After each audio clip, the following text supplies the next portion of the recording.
بسم اللہ الرحمن الرحیم یاسین والقرآن الحکیم انک لمن المرسلین صدق اللہ العظیم۔ آج جو ہے 23واں پارہ پڑھا گیا ہے، سورہ یاسین کی تلاوت ہوئی ہے۔ یاسین جو ہے یہ قرآن کریم کا دل ہے۔ حدیث کے اندر آتا ہے کہ یاسین قرآن کریم کا دل ہے۔ لفظ یاسین جو ہے بعض مفسرین لکھتے ہیں کہ یہ حضور اکرم صلی اللہ علیہ وسلم کا نام ہے۔ بعض مفسرین نے لکھا ہے یہ حروف مقطعات میں سے ہے، یعنی جیسے الف لام میم کاف ہا یا عین صاد، قرآن کریم میں جو حروف مقطعات ہوتے ہیں ان میں سے ہے۔ مطلب یہ ہے کہ اس کے معنی کو اور اس کی مراد کو صرف اللہ جانتے ہیں، اللہ کے علاوہ کوئی نہیں جانتا۔ اللہ تعالیٰ نے یاسین کے اندر شروع کی آیت میں جناب رسول اللہ صلی اللہ علیہ وسلم کا نبی اور رسول ہونا بتایا ہے۔ خود خالق کائنات مالک کائنات نے کہا انک لمن المرسلین، بے شک آپ رسول ہیں۔ یاسین کے بڑے فضائل احادیث کے اندر آتے ہیں۔ جناب رسول اللہ صلی اللہ علیہ وسلم نے ایک حدیث میں فرمایا کہ میرا دل یہ چاہتا ہے کہ ہر امتی کے دل کے اندر یاسین ہونا چاہیے۔ آپ علیہ السلام نے یہ بھی فرمایا کہ اپنے قریب المرگ لوگوں پر، یعنی جن کا آخری وقت چل رہا ہے، موت کے قریب ہیں، ان کے پاس آپ نے فرمایا یاسین کی تلاوت کیا کرو، یاسین پڑھا کرو۔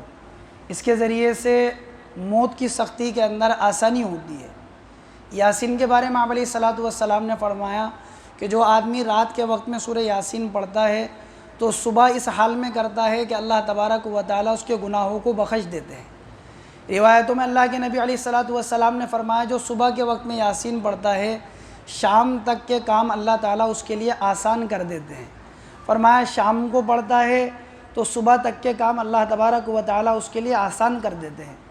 بعض کتابوں میں یہاں تک لکھا ہے کہ جو آدمی یاسین کی ایک مرتبہ تلاوت کرتا ہے اللہ رب العزت اس کو 10 قرآن کے برابر اجر اور ثواب عطا فرماتے ہیں۔ یہاں تک روایتوں کے اندر آتا ہے کہ اللہ تبارک و تعالیٰ نے آسمان اور زمین کے پیدا کرنے سے 1000 سال پہلے سورہ یاسین اور سورہ طٰہٰ جو 16ویں سپارے کے اندر ہے، ان دونوں کی تلاوت کو ان کو اللہ تبارک و تعالیٰ نے ظاہر کیا تھا۔ اس لیے یاسین کو آدمی خوب کثرت سے پڑھے۔ یاسین کو قرآن کا دل اس لیے کہا گیا ہے کیونکہ یاسین کے اندر وہ مضامین ہیں، یاسین کے اندر وہ باتیں ہیں جو آخرت سے، حشر سے، قبر سے، بعث بعد الموت سے تعلق رکھتی ہیں۔ انسان کا جسم تب ٹھیک رہتا ہے جب اس کا دل ٹھیک ہو۔ اگر انسان کا دل ہی ٹھیک نہیں ہو، دل خراب ہو جائے یا دل ہی نہیں ہو آدمی کا، تو فرمایا اس کا جسم بھی بیکار ہو جاتا ہے۔ تو اس کے اندر آخرت کے مضامین ہیں، اس کے ذریعے سے انسان کے دل میں خوف خدا آتا ہے۔ تو انسان کا ایمان جب ٹھیک ہوتا ہے جب اس کے دل کے اندر آخرت کی فکر ہو، اللہ کا خوف ہو۔ تو ایمان کے صحت کے لیے آخرت کی فکر اور خوف خدا ضروری ہے، اور انسان کے جسم کی صحت کے لیے قلب کا ہونا ضروری ہے۔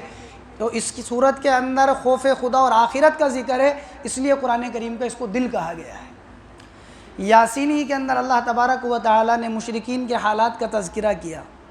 یوں فرمایا قیامت کے دن ایک اعلان ہوگا، وَامْتَازُوا الْيَوْمَ أَيُّهَا الْمُجْرِمُونَ، اے مجرموں، اے اللہ کے نافرمانوں، اے حکم عدولی کرنے والوں، آج الگ ہو جاؤ۔ کہ کیا مطلب؟ جب قبر سے انسان اٹھے گا تو سب انسان ایک دوسرے میں خلط ملط ہوں گے، نیک بد برے اچھے سب ایک ساتھ اٹھ جائیں گے۔ لیکن جب یہ اعلان ہو جائے گا وَامْتَازُوا الْيَوْمَ أَيُّهَا الْمُجْرِمُونَ، اے مجرموں آج الگ ہو جاؤ، فاسق فاجر کفار مشرکین منافقین ایمان والے شہداء اللہ کے نیک بندے سب جدا جدا ہو جائیں گے۔ یہ کہا گیا وَامْتَازُوا الْيَوْمَ أَيُّهَا الْمُجْرِمُونَ، اے مجرموں آج الگ ہو جاؤ۔ پھر اللہ کہیں گے أَلَمْ أَعْهَدْ إِلَيْكُمْ يَا بَنِي آدَمَ أَلَّا تَعْبُدُوا الشَّيْطَانَ، اے آدم کی اولاد کیا تجھ سے اس بات کا عہد نہیں لیا گیا تھا، کیا تجھ سے اس بات کا عہد و پیمان نہیں لیا کہ تو شیطان کی عبادت مت کرنا، شیطان کی بات کو مت ماننا، کیونکہ شیطان تمہارا دشمن ہے۔ وَأَنِ اعْبُدُونِي هَذَا صِرَاطٌ مُسْتَقِيمٌ، میری عبادت کرنا یہی سیدھا راستہ ہے۔ وَلَقَدْ أَضَلَّ مِنْكُمْ جِبِلًّا كَثِيرًا أَفَلَمْ تَكُونُوا تَعْقِلُونَ، اس شیطان نے تم میں سے بہت سو کو گمراہ کر دیا، کیا تم سمجھ نہیں رکھتے تھے؟ تم نے کیوں اس کی بات کو مانا، کیوں اس کی پیروی کری، کیوں اس کے کہنے کے اوپر چلے؟ پھر اللہ تبارک و تعالیٰ کے سامنے مشرکین یہ کہیں گے کہ اللہ تیری قسم کھا کر کہتے ہیں واللہ ربنا ما کننا مشرکین، ہم نے کوئی شرک نہیں کیا۔ صاف انکار کر دیں گے مشرکین کہ اللہ ہم نے تو کسی کا شرک نہیں کیا، ہم نے آپ کے ساتھ کسی کو شریک نہیں کیا۔ تو اللہ رب العزت اس وقت یوں فرماتے ہیں کہ ہم اس کے ساتھ یعنی مشرکین کے ساتھ کیا معاملہ کریں گے؟ الیوم نختم علی افواہہم وتکلمنا ایدیہم وتشہد ارجلہم بما کانوا یکسبون۔ تم منہ سے جھوٹ بول رہے ہو، دنیا میں شرک کر کر آئے ہو، ہمارا ساجی ٹھہرا کر آئے ہو، ہمارے ساتھ غیروں سے مانگتے تھے، آج کے تو ہم اللہ تیرے ساتھ شرک نہیں کرتے تھے، ان کے منہ پر مہر لگا دو۔ اللہ ان کے منہ پر مہر لگا دیں گے۔ پھر اللہ تبارک و تعالی ان کے ہاتھ سے الیوم نختم علی افواہہم، منہ پر مہر ہوگی، وتکلمنا ایدیہم، ان کے ہاتھ ہم سے بات کریں گے، یہ ہاتھ بتا دیں گے کہ اس نے کیا کیا کام کیا ہے، اچھائی میں چلا ہے کہ برائی میں چلا ہے، مدد میں اٹھا ہے کہ ظلم میں اٹھا ہے، اللہ کو یہ ہاتھ بتا دے گا۔ اللہ تعالیٰ کہتا ہے ہم اس کے ہاتھ سے بات کریں گے۔ وَتَشْهَدُ أَرْجُلُهُمْ، اللہ تعالیٰ کہتے ہیں اس کے پیر بتائیں گے کہ یہ کیا کرتا تھا دنیا میں، یہ ہماری اطاعت میں چلا ہے، نافرمانیوں میں چلا ہے، یہ کفر کی طرف چلا ہے، ایمان کی طرف چلا ہے، مساجد کی طرف چلا ہے، یا اللہ کی نافرمانیوں کی طرف چلا ہے۔ وَتَشْهَدُ أَرْجُلُهُمْ بِمَا كَانُوا يَكْسِبُونَ، یہ پیر خود بتا دیں گے کہ اس نے کیا کیا ہے۔ بلکہ اللہ تبارک و تعالیٰ نے دوسری جگہ تو ارشاد فرمایا کہ ان کی زبانیں گواہی دیں گی کہ انہوں نے کیا کیا تھا۔ ایک جگہ اللہ تعالیٰ نے فرمایا ان کے کان، ان کے آنکھ یہ گواہی دیں گی کہ دنیا میں یہ ان کے ذریعے سے کیا کام کیا کرتے تھے۔ اس لیے آج انسان کچھ بھی کہہ لے لیکن قیامت کے دن اس کے پاس کہنے کے لیے کوئی موقع نہیں ہوا۔ جیسا کیا ہے، جتنا کیا ہے، وہ سب اس کے ہاتھ پیر، اس کے اعضاء جوارے، یہ سب کچھ اللہ کے سامنے بیان کر دیں گے کہ اس نے ہمیں کہاں کہاں چلایا۔ ہم تو اس کے تابع تھے، ہم تو اس کے مطیع تھے، جیسے اٹھاتا تھا اٹھ جاتے تھے، جیسا کہتا تھا ویسا کر لیتے تھے۔ اللہ ہم کیا کر سکتے ہیں؟ یہ گواہی دے دیں گے اس کے خلاف۔ اللہ تعالیٰ نے اس بات کا تذکرہ کیا۔ تیسری بات اللہ تعالیٰ نے یاسین کے اندر ہی تذکرہ کیا۔ مشرکین مکہ کے اندر عاص بن وائل مشرکین مکہ کے سرداروں میں سے تھا، اللہ کا نافرمان تھا، جناب رسول اللہ صلی اللہ علیہ وسلم کی رسالت کا منکر تھا۔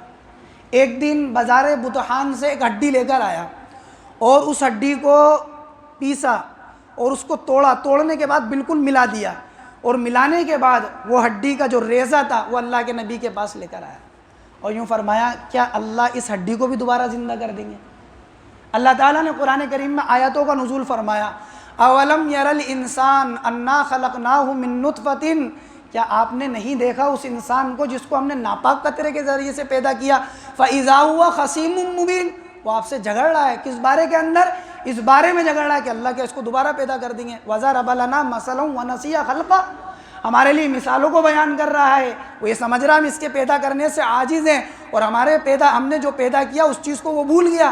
اللہ تبارک و تعالیٰ فرماتے اے محمد صلی اللہ علیہ وسلم آپ اس کو بتائیں، قُلْ يُحْيِيهَا الَّذِي أَنشَأَهَا أَوَّلَ مَرَّةٍ، وہ اللہ جس نے اس ہڈی کو پہلی مرتبہ پیدا کیا تھا وہ اللہ اس کو دوبارہ پھر زندہ کر دے گا۔ مردوں کو زندہ کرنے والا اللہ ہے، بے جان چیزوں میں جان ڈالنے والا وہ اللہ ہے۔ قرآن میں بار بار کہا گیا یخرج الحی من المیت ومخرج المیت من الحی، زندے سے مردے کو اللہ پیدا کرتے ہیں اور مردے سے زندے کو اللہ پیدا کرتے ہیں۔ امام احمد ابن حنبل رحمۃ اللہ علیہ سے کسی نے پوچھا تھا آپ نے اللہ کو کیسے پہچانا؟ کہا کہ مرغی کا انڈا دیکھا، اس مرغی کے انڈے کے اندر جب پھوڑتے ہیں تو زردی نکلتی ہے، اگر وہ مرغی کا انڈا اگر مرغی کے نیچے رکھ دیا جاتا ہے تو اس میں سے بچہ نکلتا ہے۔ اس انڈے کے اندر اس پروں کو بنانے والا کون؟ کہ اللہ، اور اس کی آنکھوں کو بنانے والا کون؟ کہ اللہ، اور اس کے پیروں کے اندر چلنے کی صلاحیت رکھنے والا کون؟ کہ وہ اللہ۔ یہ پھوڑے تو زردی ہے اور اس کو چھوڑ دیں تو بچہ ہے، کہ وہ کون سی طاقت ہے جو بنا رہی؟ وہ اللہ کی طاقت ہے۔ فرمایا اللہ ہیں جو اس کو دوبارہ بھی زندہ کر دیں گے۔ چوتھی بات سورہ یاسین سورہ 23ویں پارے کے اندر اللہ تبارک و تعالیٰ نے حضرت الیاس علیہ السلام کا ذکر کیا۔ نبیوں کے تذکرہ آپ سنتے رہتے ہیں لیکن حضرت الیاس علیہ السلام کا تذکرہ نہیں سنا ہوگا آپ نے۔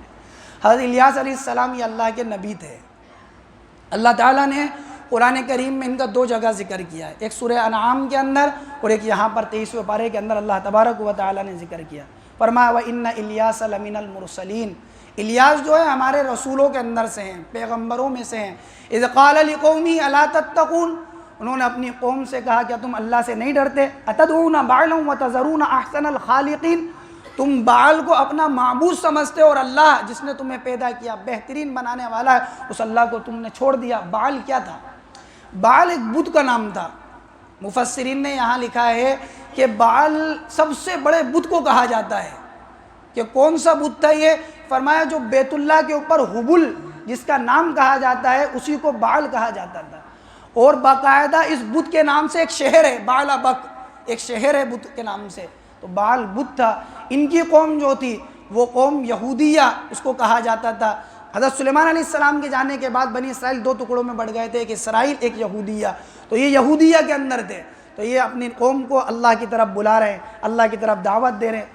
بادشاہ وقت جو تھا وہ اللہ کا منکر تھا، اس کی بیوی نے ہی یہ بت بنوایا تھا، ایک عبادت خانہ بنوایا اور ساری قوم کو بت پرستی کے اوپر لگا دیا۔ انہوں نے اس کو دعوت دی، بیوی نے مشورہ دیا اپنے شوہر کو کہ ان کو قتل کر دینا چاہیے۔ یہ غار کے اندر جا کر چھپ گیا تھا الیاس علیہ السلام۔ اللہ کی طرف سے حکم ہوا کہ تم بادشاہ وقت کے پاس جاؤ، اس کو دعوت دو۔ یہ بادشاہ وقت کے پاس آئے، 63 سالی کا زمانہ چل رہا تھا۔ بادشاہ وقت سے انہوں نے کہا کہ اللہ کو مان لے، اللہ کی مان لے، کامیاب ہو جائے گا۔ فرمایا کہ تو کہتا ہے کہ بعل بک سے ہوتا ہے، بعل اس بت سے ہوتا ہے، میں کہتا ہوں اللہ سے ہوتا ہے۔ اس بت کے ان لوگوں نے یہ سمجھ رکھا تھا کہ کچھ نبی بھی اس بت کے ہیں کہ جو اس بت نے بھیجے ہیں۔ انہوں نے کہا جن کو تم اپنا نبی مانتے ہو، حضرت الیاس نے کہا ان لوگوں سے اپنے گمان کے اعتبار سے تم ان کو بلا لو، میں بھی اللہ کے سامنے قربانی پیش کرتا ہوں، جس کی قربانی اللہ کے یہاں پر قبول ہو جائے گی وہ حق پر ہے۔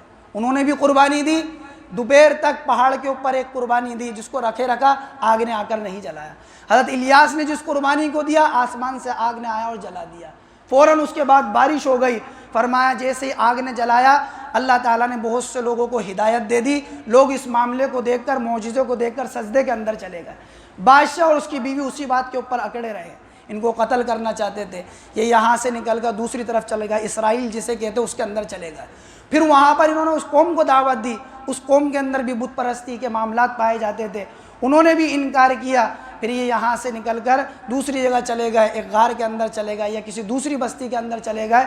اللہ تبارک و تعالیٰ نے ان سارے لوگوں کو جو اللہ کے منکر تھے ان کے اوپر حالات آئے، ان کی پکڑ آئی۔ اللہ تعالیٰ اسی کا تذکرہ فرماتے ہیں اتدعون بعلا وتذرون احسن الخالقین اللہ ربکم ورب آبائکم الاولین فکذبوہ فانہم لمحضرون الا عباد اللہ المخلصین، کہ اللہ کو چھوڑ کر دوسروں کی عبادت کرتے ہو، اللہ وہ ہے جو تمہارے باپ داداؤں کا اللہ تعالیٰ سب کا رب ہے۔ اور اللہ تبارک و تعالیٰ فرماتے ہیں کہ الیاس ہمارے ایسے بندے ہیں سلام علی الیاسین، کہ الیاس کے اوپر سلامتی ہو۔ اللہ تعالیٰ نے اس بارے میں ان چیزوں کا تذکرہ کیا۔ اللہ تعالیٰ اپن سب کو عمل کی توفیق نصیب فرما۔ سبحان اللہ بحمدہ، سبحانک اللہ۔